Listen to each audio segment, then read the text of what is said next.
In a true Nebraska fashion, the tornado sirens are going off because it is the first Wednesday of the month, and we always test the sirens on the first Wednesday of the month. So it won't last for long if that's something that you can hear in the background. So let me go ahead and share my. Can you also see my slides on your screens? Can I get a thumbs up? I don't know. No, not yet.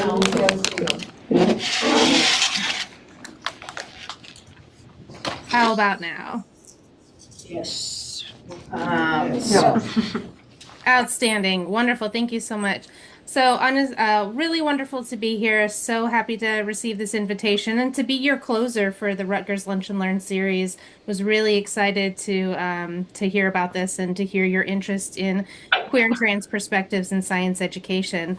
So, this is me. I should be wearing a hat that says I'd rather be gardening. I spend a lot of time outdoors, history of environmental education and informal education, which I do a lot of work in that crossover between informal and identity and queer science within formal and informal education spaces. And so this talk in particular, we will talk about what does it mean to center queer and trans perspectives in science education. We'll do a brief tracing of the history of gender and sexual diversity scholarship in science education and its influence on research and practice. Talk about emerging work that is really highlighting some phenomenal scholarship that's looking at queer and trans cultural practices as sources of onto-methodologies, epistemologies, sources of knowledge in research methods and science education practice. Think about how these approaches create more life-affirming research and teaching, and identify some strategies to more consistently engage queer and trans ways of knowing in scholarship and practice. And so first, I just want to situate this talk. I did my undergraduate degree in North Carolina. If you know anything about North Carolina and queer and trans advocacy, in 2016, so a decade ago, the first bathroom bill passed. And that bathroom bill really was one of the first instances of grabbing and entrenching scientific discourse into legislation to legislate against queer and trans people and queer and trans perspectives. Since then, over the last 10 years, we've seen a snowballing of political violence, cultural violence done against queer and trans people, often in the name of science or using science to justify the mistreatment and segregation of trans people. And so a recent 10-year anniversary publication about the current state of queer and trans scholarship, queer and trans persons in science education spaces. There's a QR code linking to that paper, but I do believe that it is very important to be talking about the implications of that political violence within science education spaces. So very grateful for the opportunity to talk to you all today about this work. And so a little bit of background, again, came from North Carolina. I was doing and beginning my scholarly journey around the time of this bathroom bill and really was noticing a lot of differences in the way that we talk about and approach gender in science education. 10 years ago, when we think about gender, a lot of scholarship was really placed on girls versus boys, right, in science education, a very binary understanding of gender. And then it would be gender and LGBTQ sort of combined in the ways that we were thinking and talking about gender inclusive scholarship. But as a trans person, I would often notice that the T in the LGBTQ was very underrepresented at the time. So again, thinking back to about 10 years ago. And so in the big picture, and still today somewhat, there's a general lack of consensus around what constitutes a gender or LGBTQ inclusive science curriculum, right? Who are we talking about when we're talking about gender inclusivity? Trans perspectives still tend to be pretty underexplored in curriculum, learning sciences, and teacher education studies, particularly in science. I won't say it for all disciplines, but science is generally lagging a little bit behind other disciplines in these conversations. And a lot of that, there's a lot of narrow and conceptual theoretical framing, particularly around trans epistemologies onto methodologies, although that has been increasing over the past 10 years, and just the limited representation of trans voices and trans experiences in pedagogy and research in gender inclusive science education. And so the first, let's see, where's my side? One of the issues with right using the umbrella term of LGBTQ is that there are very different sort of cultural, social, positional aspects of having a queer identity. And it's not a monolithic experience for people. And so when trans considerations get conflated with broader LGBT considerations or queer uh, perspectives, it can really hinder the creation of equitable pedagogies and research, excuse me. And so that epistemological exclusion, if you look back into the research, 10 years or so ago, you see a lot of studies being done about trans people, studies being done about queer people, often not with the consultation or co-design or co-direction of trans people. And so I will say that has changed significantly, but it really has positioned, right, the emergence of trans epistemic scholarship over the last 10 years. And thus there's really a growing need to include critical trans voices and expertise in science education research. And so what we see oftentimes is a sort of trans 101 approach to research and teaching that was described by Ayrton and Kocher and Harper Kienen as lacking sort of critique or criticality or critical thought around the understanding of trans lived experience.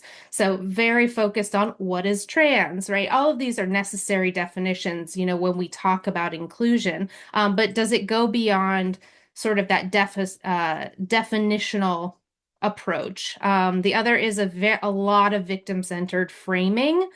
And I started my talk by talking about political violence. So it is an unnecessary context to understanding how this work is happening.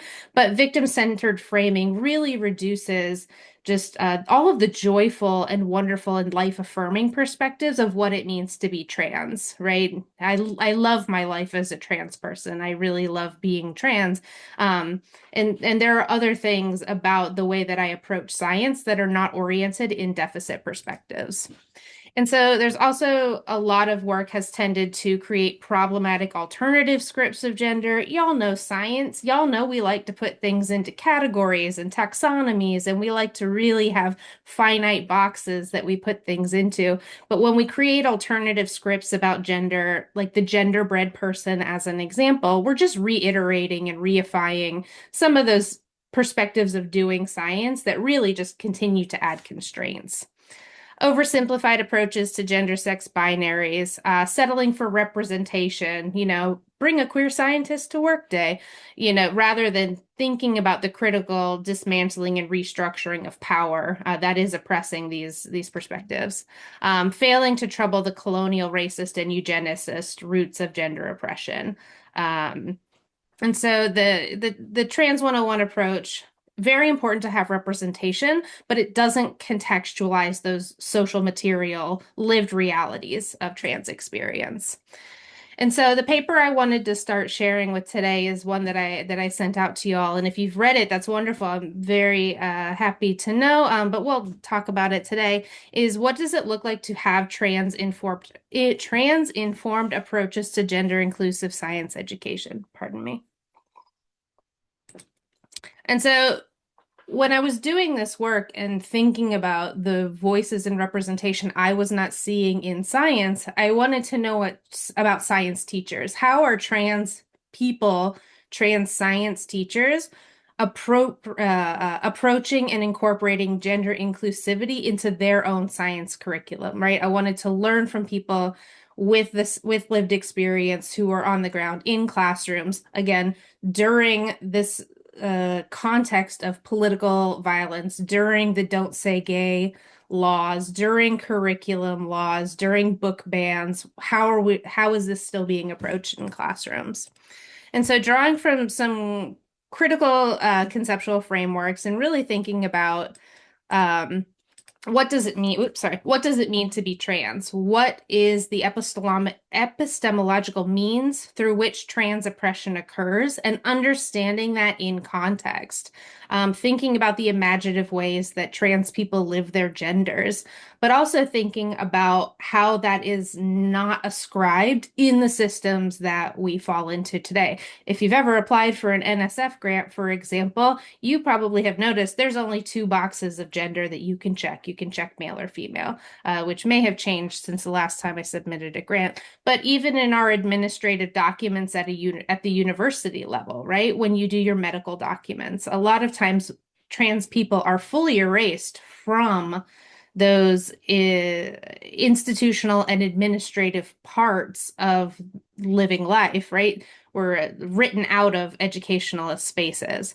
And the other part of the conceptual framework is to distinguish trans people as creators of valuable knowledge. And then also looking at trans teachers' enactments of gender inclusive science through Kieren's critical trans pedagogy. And so there has been work in thinking about what does trans pedagogy look like, but it hadn't really been looked at for science at the time that this study was conducted. And so it was important to sort of look at these foundational scholars who are describing trans epistemic practices for teaching and what does that look like in science spaces. Okay. So it was purposeful recruitment from some queer and trans educator circles. I did this work during lockdown. So a lot of people are online, which is great. And a lot of community building, particularly queer and trans community building online, and put out a call for science teachers, middle and high school, who identified as trans. And that was very broadly defined. It was just basically not cisgender. At US-based K-12 institutions who were purposefully or wanting to purposefully integrate gender-inclusive science education.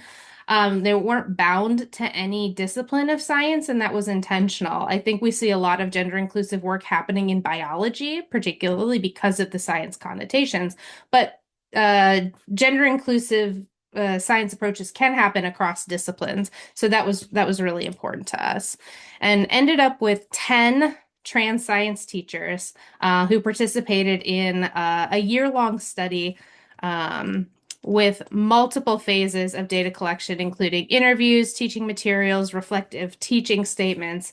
Again, we're in lockdown, so observations were not possible, but really thinking about, okay, teachers, what are the materials you're creating? What are the materials you're finding? How are you using these? How does your identity influence these teaching? How does your perspectives on the nature of science, your experiences with science as a young person in schooling environments impact the way that you're teaching today? And so we did 3 serial in-depth interviews, narratively focusing on the development of trans identity, teaching identity, and other salient identity. We talked about like all of the things that make us who we are as teachers and that teacher identity across time, moved into contextualizing that identity building into current teaching practices, trans inclusive teaching practices, and then thought about the contextualization of this within larger institutional and social systems.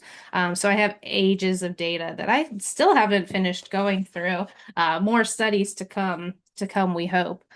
And so also did a content analysis of the trans inclusive teaching materials and curriculum that these teachers were using. We talked about positive versus negatively framed resources, what made them so, what are guidelines for positive versus negative materials. So they were looking at their own textbooks and saying, no, this is bad, or, I got this resource from the internet. This is why I use this one. Talked about the accuracy of concepts, presence of misinformation. Ultimately, it was up to the teacher to define a resource as positive or negative and to provide their account of why they would have categorized it as so. And so this included things like lesson plans, pedagogical frameworks, diagrams, like from textbooks, videos, news articles. A lot of folks used news articles or any other resource that was used in implementing their trans-inclusive science education practice. And then teachers were also, in lieu of being able to do observations and sit with them and have conversations, teachers created reflexive teaching statements related to their implementation of a lesson plan or maybe their development of a lesson plan, their development of a material. They were asked to reflect on the the effectiveness of the resource, challenges that they encountered, if they plan to adapt and discard the resource in the future, and then also questions, particularly for ones that were defined as negative, a series of questions about the impacts to student learning and safety. And so all of these data sources were triangulated against one another, went through several rounds of coding, deductively against the theoretical frameworks, but then also looking for that emergent sort of grounded theory data that led to the development of this framework. And so this framework looks at it ultimately defined across the teachers' lesson plans, their reflective teaching statements, and their interviews. What does it mean to do trans-informed pedagogical work? And so drawing from those two a priori frameworks on the left plus the emergent codes, we synthesized this into a three-part framework. And you'll see that there are overlaps, obviously, between the other work that was done. And so I'll go through those components of that framework here with you. And so the first domain that came out from the data was this idea of interrogating and accessing power. Harkening back to what I started the talk about, science has been used to, or like commodified or co-opted to support and justify oppression. We've seen this in gender, race, disability, eugenics. Discriminatory policies have often been designed or predicated upon reinforcing racist assumptions, ableist assumptions, gendered assumptions. And that has been true throughout history. And so it was important for a lot of teachers, and in the ways that they're describing it, to talk about the gender sex binary and gender essentialism, which means, right, if you are born assigned female at birth, you're going to be demure. You are going to have a set of traits that is physically or that is biologically grounded into your chromosomes, right? That's the idea of essentialism. Masculinity, femininity, all of this is part of a colonial agenda to establish whiteness. And that was really, really important to talk about when we're talking about power, and where the ideas of essentialism about gender and about race really have come from. And so a quote that from one of our teachers was, "I love the sciences. I think we really have to look at the sciences and what they've been done through a social justice lens. As much as I love biology, especially biology, has held up a lot of harmful, biased, bigoted concepts." And so there's this understanding of the way science has been co-opted to reproduce harm. But then Ken, our teacher, also said, "But I think that my trans identity plus my science credential has helped me to feel more comfortable talking about that and talking about it with students and talking about raising critical capacity and criticality with students." And so a principle and practice, one example of a pedagogical resource that has been used was you may be familiar with it, the HHMI sex verification of athletes resource, which I believe was taken down for a while, but might under this administration, but may now be back available. And this is a case study module which takes students through the history of science and sex verification testing and really puts forth that criticality around are these scientific tests actually an ethical way to determine whether or not people should be excluded or included in sports. And so that trans affirming pedagogy encourages students to question these dominant narratives, right? To question how science has been used or co-opted in the past as a tool of oppression, but also on the converse side, as a solution to addressing inequity and how science and the nature of science has developed. There's another chapter that I collaborated with Dr. Gary Wright on, which situates these critical practices of critical reflection and interrogation around justice-oriented phenomenon. And so we've done this, Gary especially has done this work with pre-service science teachers and really finding that it is a very successful means to like asking these critical questions about science.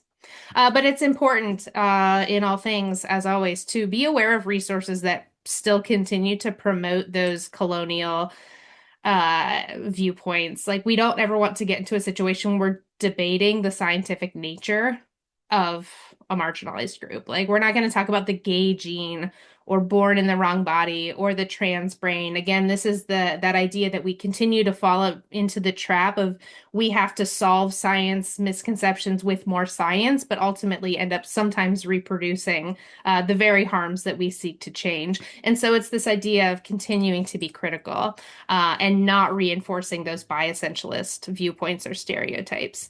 I feel like I'm going to need to hurry up my chat. Second is resisting essentialism and affirming diversity. This showed up in two domains, and it's really thinking about celebrating the diverse variation that actually exists in science.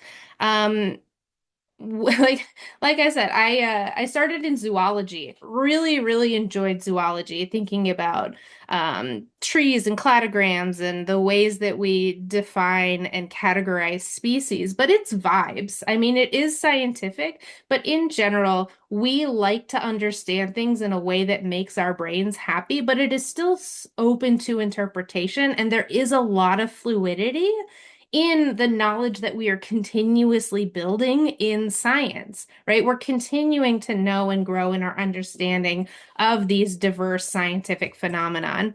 And there's a lot of multiplicity in science that is really exciting, and we're continuing to see all the time. And so the pedagogical approaches to teaching gender and sexual diversity beyond the binary was giving like incorporating ways of facilitating students' understanding that they are not, an error. They are not the aside. They are not the, what is the word that I want? A lot of, when we talk about intersex traits specifically, it's always othered, right? Instead of being celebrated as just a naturally occurring like phenomenon that identity is on your side and nature is wild.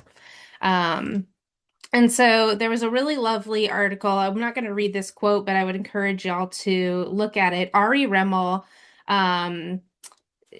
is a chemist who gave a wonderful NPR talk about navigating their own non-binary identity in chemistry. Stephen, one of the teachers, used this interview in their classroom to talk about the diverse nature of the dichotomy of binaries in science education and even in chemistry. Like we talk about isomers, we talk about bonds, we talk about how we could actually live outside of their chemistry also is grappling with this idea of binary in really interesting ways. I'm not a chemist, but so I highly recommend folks to look into that particular resource. Like you can resonate, right? Back and forth in your non-binary identity, and that's chemistry, and that's fun, and I think that's really fun. The second is teaching with scientific precision, right? We can reject oversimplified scripts about gender. We can really get into the details and be precise in our scientific language when we are explaining complex science phenomenon. In addition to being inclusive, this was something that came up with the teachers as, hey, I'm just teaching the science, the modern science as we understand it. Like, I'm not, promoting gender identity. I'm literally just talking about the complex ways that sex and gender are understood and are showing up in science. And so this is an example of a resource that was submitted. This is Long, Stellar, and Sue's Gender Inclusive Biology Framework. Highly recommend it. Really, really wonderful resource that talks about we don't have to use gendered language when we talk about bodies, right? We can talk about eggs, ovaries producing eggs instead of women producing eggs. We can talk about gestation rather than, mothers carrying babies. That if you go through a science textbook, there's plenty of opportunities to de-gender some of these scientific phenomenon that don't really need to be gendered in a lot of cases. And so those recommendations, I really highly suggest that gender inclusive biology framework. And then Zemanick et al. Have 6 principles for embracing gender and sexual diversity in biology classrooms. Ramadi Kasper et al. Has written about this extensively. Really, really wonderful resources for thinking really about that science concepts and scientific content. And so I would say that second part of the framework, the first we talk about justice. We're talking about thinking about nature science. This one had more to do with science concepts and content. And then the third was centering epistemic justice and being aware in the way that trans and queer perspectives have been minimized, misapprehended, and to engage young people in practices where they're able to really connect and understand themselves scientifically by drawing from their own observation and lived experience. And I really, really love this quote. And since doing this work, this is where most of my research has been going, is in this idea of, I'll read it to you. There's a difference now between when I say everybody is a scientist. We talk about teachers saying stuff, you're a scientist too, but that's not what I'm thinking about. I'm thinking about every body, the material body, as a place of scientific understanding, and how trans people hold really important experiential knowledge about their bodies and bodies in the natural world that should be celebrated and prioritized, but aren't. And so one of the ways that this came up was linking trans self-determination to a scientific enterprise. I'll give you an example. Before starting hormones, I was, online thinking about what are the therapeutic effects of hormones that I'm going to take, adjusting my dosage just based on the therapeutic effects that I wanted to see, taking a very scientific approach of scientific practices to my transition, right? Thinking about how my body is responding. And so there are these ways of sort of queering, transing, thinking about living an experience of changing gender, getting new information that is scientific. And I think that that's fascinating. And so teachers talked about co-creation and modeling, helping students to be more comfortable with the idea that science is continuously evolving as we get more evidence, collecting data from their own lived experiences, and thinking about paradigm shifts, right, within how we are understanding gender and sexual diversity. Co-creating, I'll go ahead and move on to the other slide. One of our teachers did a lot of co-creation with their students in thinking about pedigree charts and genograms, right? How would we rewrite these in a way that is more inclusive? How would students design these in ways that are more identity affirming? I don't have it on here, or maybe I do. Hold on. No, I don't. I missed the slide. Sorry, my apologies. The gender affirming biology framework also has a really lovely example of how they had students redraw meiosis and mitosis to be gender inclusive. And so there's ways to incorporate that modeling and co-creation with students. And so embracing experiential knowledge and personal epistemologies, we have marginalized ways of knowing throughout the history of science. And so, you know, student agency, student thought, student evidence, student design, student is really important to me in thinking about, how are we talking about these in science classrooms? And so, but this is one of the more challenging um, parts of the framework to enact and to understand, I believe. We can talk about, we had some really great examples for power, how to talk about science content, but what does it mean to draw on personal and cultural knowledge? When we think about culturally responsive pedagogy, we often don't think of queerness or transness as culture, but there is culture broadly. It's not monolithic, but within queer and trans communities. Like I said, my transition, a cultural practice of doing and understanding my life and my body scientifically. And so this should be coming out any day now. This is a new paper on broadening our conceptualizations of queering and centering queer and transcultural practice in science education. Um, it is drawing in this lived experience that we have had about our culture should be celebrated. The ways that we understand the world as queer and trans people are things to be celebrated and honored. Um, and pushing against sort of these maybe oftentimes more deficit oriented frames in thinking about queering STEM. So in the paper, we talk about the three paradigms of queering STEM education. This is from Wright and Delgado, and generally talks about the categorization of queer and trans scholarship to date can sit in sort of the safety-oriented perspectives, shifting into more equity, and critically framed resources, all important. I'm not saying that one is, better or worse than the other. These all work in contribution towards queering of scholarship. But we're seeing some I think we are seeing some really, really cool new scholarship that is more grounded in these relational and cultural understandings of queering that I think are just fascinating. So it's what does it look like when queer lived experience, cultural production, and expression are treated as both the means and the matter of inquiry in science. So it's emerging, very rooted in trans, non-binary, queer and trans people of color, and decolonial epistemologies, talking about things like embodiment, care, affect, culture, um, rejecting the fixed linear narratives, honoring becoming, and and like I said, it's building upon those prior frameworks into really thinking about community, to thinking about care, to thinking about culture. Um, and so just I'm going to give a quick sort of highlight of some scholarship that we talk about. One is a study that I did at the University of Nebraska. This is probably true in your institutions as well.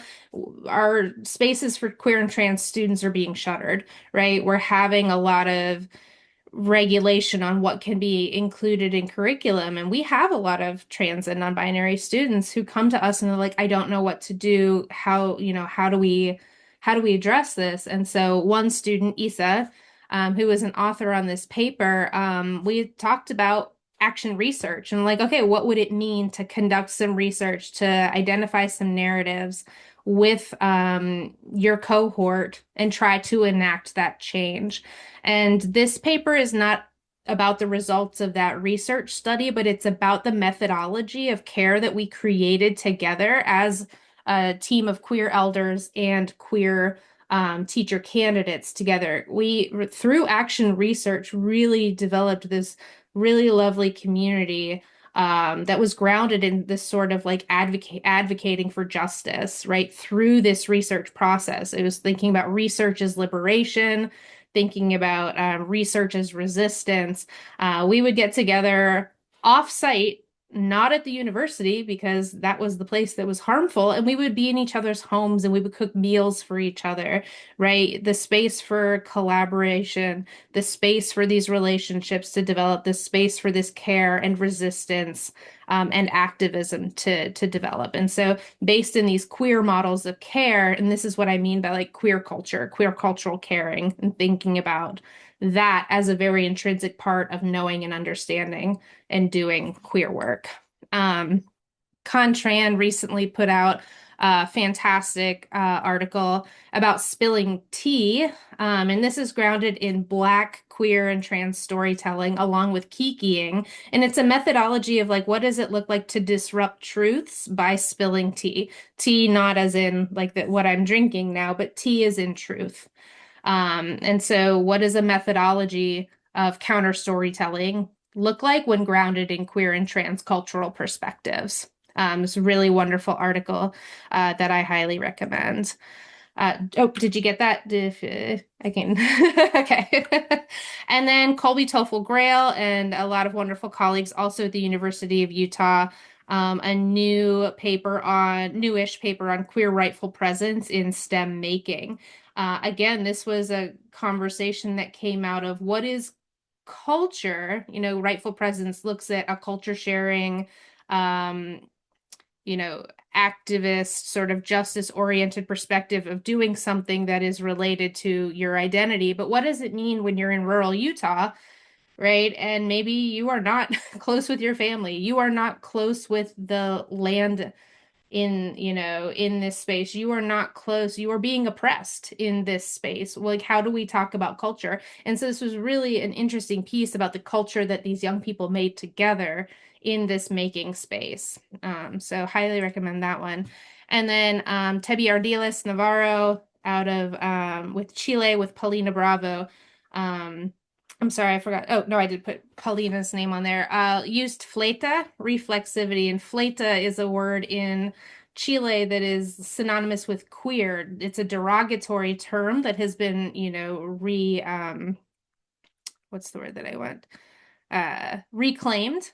And so looking at like what does a queer cultural lens for decolonizing master supervision in a science education program specifically, what does that look like? And so these are just some examples, and we're continuing to write about some of these, I think, more joyful orientations to doing queer and trans scholarship that I believe are useful in contextualizing and amplifying some of that more content-based science education. So doing some really fun work with Gary Wright and Paul Lay out of Denver on a nature of science approach to queer and trans or gender and sexual diversity inclusive biology, looking at, right, if we're talking about understanding the nature of science as ongoing and developing, is that in combination with some of these more conceptual, content-focused ways of doing gender-inclusive science education? Like, what could that look like? So very excited for that as well. And so that is my talk, and I think I'm pretty on time. Sorry if I went over.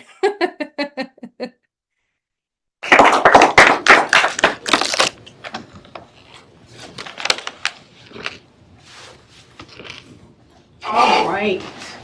Thank you. Can Ren hear me? I can, yes. Awesome. Good. We have all this fidgeting to do. Thank you very much. This was really an incredible talk. I did read the article. It's brilliant. I highly recommend it. But I also, aside from appreciating you unpacking that work and sharing it with us, I also appreciate the other scholarship and scholars in the community. It's important work, and it's emerging more and more, and really incredible stuff. I'm going to open it for questions. We have folks in the room. We also have people on Zoom. So if people on Zoom want to ask a question, just either raise your hands or put it in the chat, and we can read it. But questions? If not, I have a ton. Yes. Dr. Mendoza, thank you so much for joining us. This was really a treat. And I really appreciated hearing about your scholarship. I especially like how you centered trans experience in your sample selection of educators. And I'm wondering if you can talk a little bit about what you anticipate might be some of the challenges, as well as affordances that face cisgender pedagogues as they try to think about critical trans pedagogies. Yeah. Thank you. That's a wonderful question. And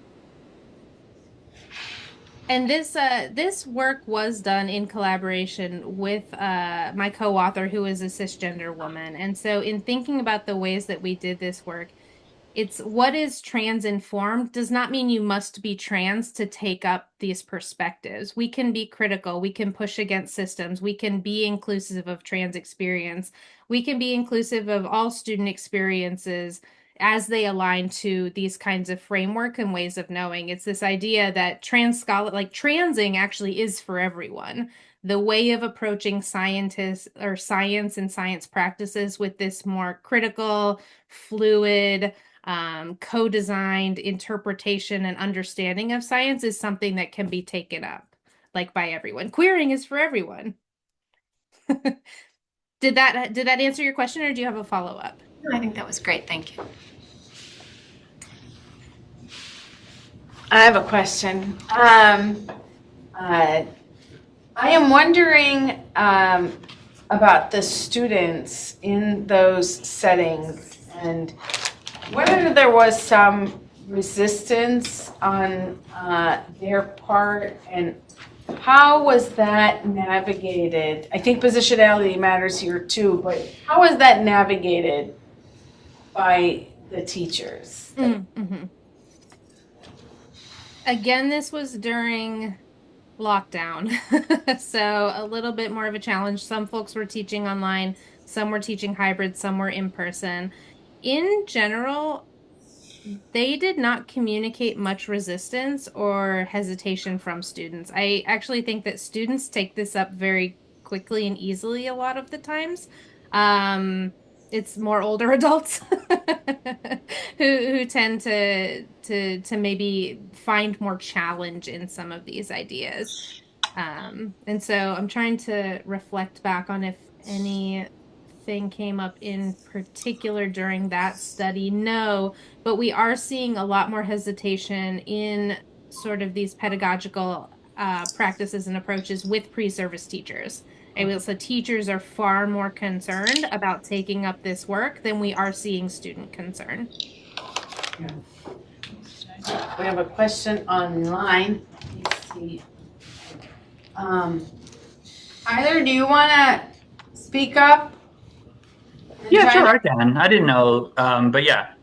Thank you so much for your talk. It was great. My question was that often researchers from marginalized communities have to walk the line between being a spokesperson for the community and protecting their own identity and like the validation of that.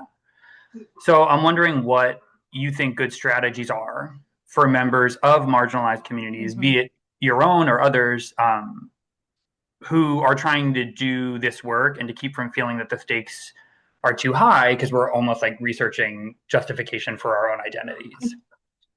Thank you so much for saying that, Tyler. This was a really lovely, thoughtful question. I have been grappling with this for a decade. Queer battle fatigue is real. I feel it every single day. You know, I lament and I can commiserate that this kind of work is hard to wake up and do. It's hard to wake up and to know that, right, we're doing justification. Something that has come up, especially with doing this research, is I do work a lot with queer and trans people, and thus we are producing conditions of care for each other as we are doing this work, right? The qualitative research is that I have done is we get to know each other. We are friends first and collaborators and colleagues in this together. And I think that co-design perspective has been really helpful to me to be able to sustain this work. And I will say, if you feel that the stakes are too high, don't feel that pressure. right? To have to do work that feels bad to you. I will say I still do a lot of informal education work. That is where really a lot of my training was, and I do it because it is oftentimes a relief to not have to think about my identity and to not have to think about an oppressed person. So I don't know that I have a good answer, but I can tell you the things that I do to try to make this more manageable. Thank you. No, I definitely think the idea of researching in community, it makes a lot of sense. So thanks for that. Thanks, Tyler. We have a question. Yes, go ahead. Hi, I have a compliment first with a follow-up question. So I think this is one of the most clearly laid out presentations I've attended as both an alumnus of the GSC and staff member.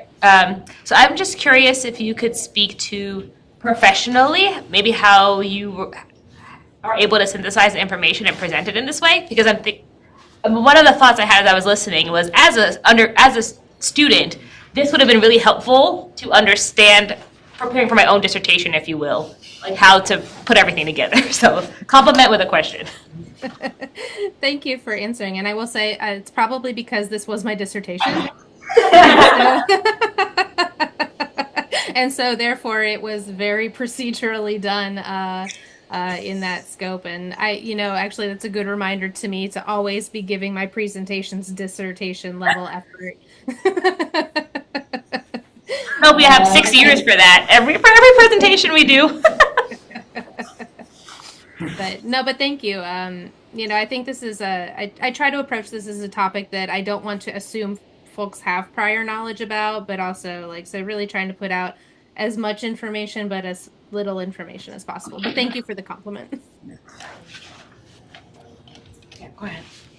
Dr. Mendoza, can you tell us what your next project is? Sure. So in addition to doing the nature of science work, we have just wrapped data collection on an intervention with undergraduate biology students, first-year biology students, that nature of science intervention. I am also working on, I love theory pieces. I would just write theory pieces all day if I could, in thinking about some autoethnographies with some other trans folks in science education, where we're really diving deep into transition and transition as a lens for science practice and nature of science. So that one is exciting. Oh, we have two books coming out.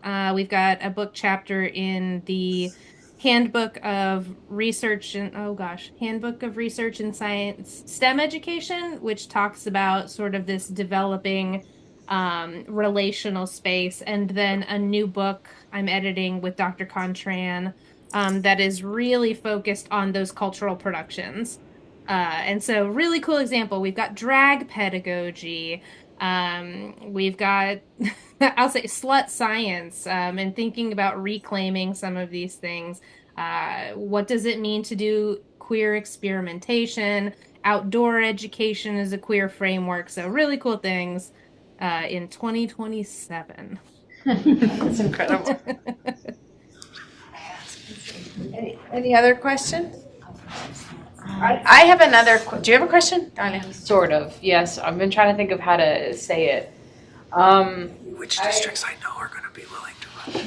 I really like the examples about how science itself doesn't fit into a binary, and I think I forgot the exact quote, but you said a quote that a teacher had stated, and I immediately thought of the electron wave particle duality and how that doesn't exactly fit into a binary.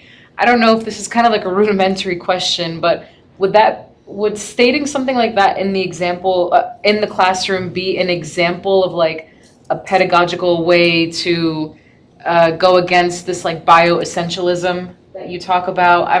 I don't want to. I don't know if it's I don't know if cheesy is the right word, but I'm trying to think of ways that teachers can try to introduce these concepts in the class without just kind of throwing it in there or making it cheesy or it being an example of a tokenistic thing. Mm-hmm. So I'm just wondering if teachers have employed those examples in the classroom. Yes, that's a wonderful question. Thank you. So I love the chemistry example because I think it's very easy to do biology. We talk about clownfish, we talk about, models of reproductive fitness, we talk about a lot of these things that align with sex and gender. But Stephen was a chemistry teacher, and he's the one that brought up the R.E. Remmel's Mhm. uh, essay on mesomerism and resonance. And I think that it was such a lovely piece to humanize these ideas of binary in science. And so that was one of my favorite examples of how that discussion was integrated into the classroom as a way of like much more largely contextualizing non-binariness in science outside of biology. And so, yeah, I don't think it's cheesy at all. I think you can say, hey, what about this guy, this clownfish over here? Or like, hey, when you think about resonance, like, or and just this idea of, oh, and also Ari is biracial. And so like double layers of being outside of boxes and binaries. So yeah, not a bad question at all. Not cheesy at all. Thank you. I have, and this may be the last question on this.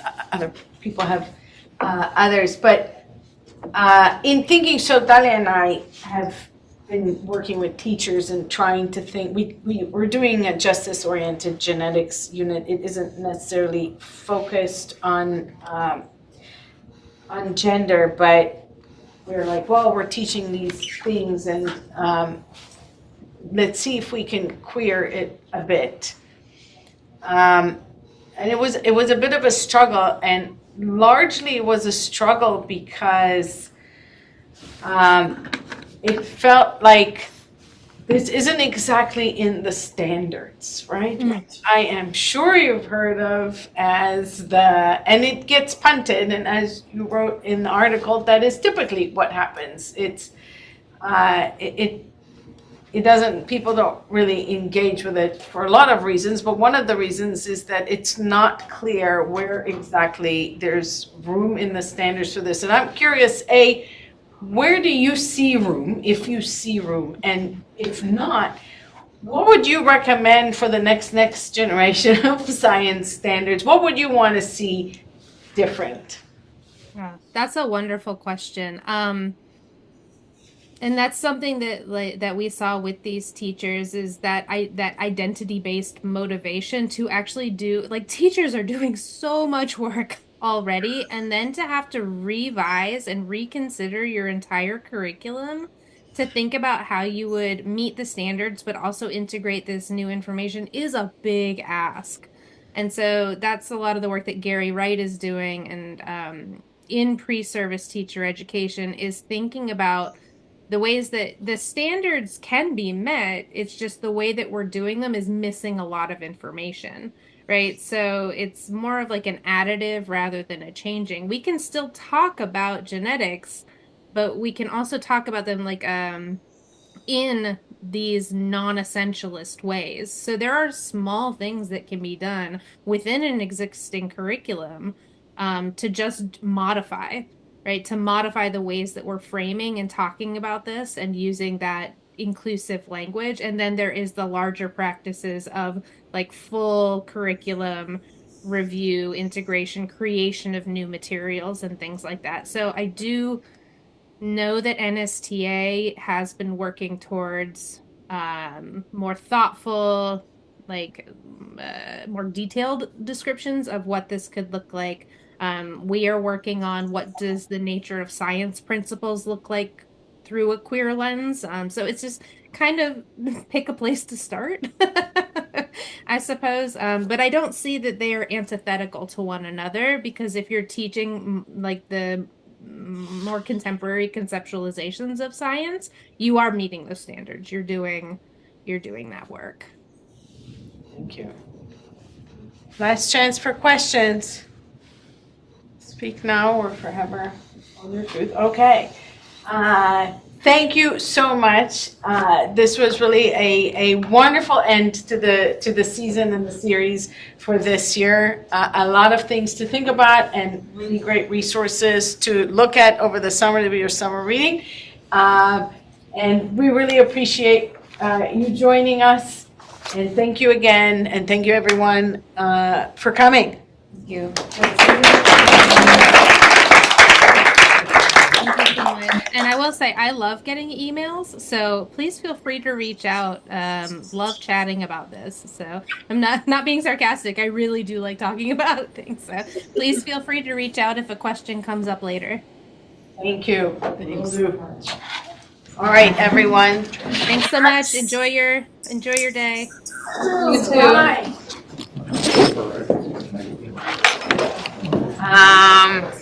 Got some more food? Your pain.